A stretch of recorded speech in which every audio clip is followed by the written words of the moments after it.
Welcome back to the channel. Thank you guys for hanging with me on this Wednesday. And if you went out of your way to like, comment, or subscribe, thank you.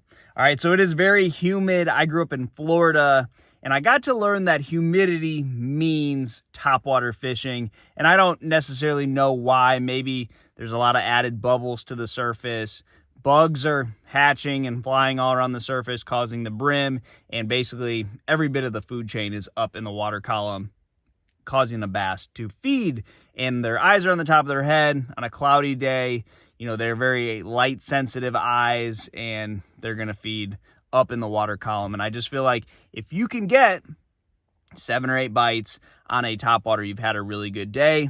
You mix in these hotter months, you can get 7 or 8 bites. You're having a really good day. So for me, a devil's horse is my favorite bait, because typically on these type days, you're not necessarily having the best windows of feeding. You know, it's kind of hot, it's kind of funky, and just feels weird, but it seems like all the feeding is going on the surface. So that's why I really like a topwater. But I like the devil's horse because you can pop it and give off a lot of bubbles, give off a lot of disturbance on the water, but then you can just let it sit.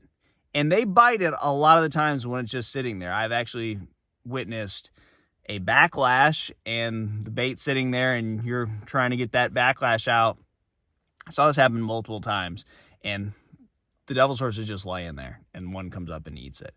And this is a bait that guys I got to grow up around in Florida, they would throw it 12 months out of the year, and that would be the only bait they would fish. I knew a guy that's all he fished with, and he was a really strong fisherman, did really well, and not just in the pre-spawn, spawn, post-spawn period, but all throughout the year. So if you have cover in your lake, and even if it is a sunny day, that's still going to pull bass, you know, off the bottom. You know, if they're in the shade, they don't necessarily have to be down on the bottom.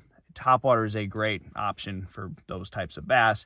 But I just really think that if you have one of these days, it's not the most comfortable day to be out on the water. There's bugs flying in your mouth. There's no wind. But for that reason, there's just a lot going on the surface. So if you can somehow get a topwater bait out there, you're going to get some of your best topwater days on these super humid days. And where I come in Florida, it's topwater first thing in the morning because it is so humid from the second you wake up, basically throughout the day. And I'm here in Alabama now.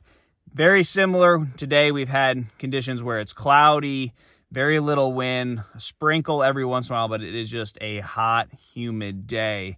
And I'm seeing schooling fish out there. I'm seeing bass blowing up on the surface. So I had to talk about this. Humidity for me, it means topwater, you know, and be confident. Topwater is like a jig or like a big swim bait where you don't necessarily need to have a lot of bites. You just need to be putting it in the right place at the right time, and the quality will be there on this technique. So try topwater on these humid days, guys. Good luck to you, and I'll see you on the water.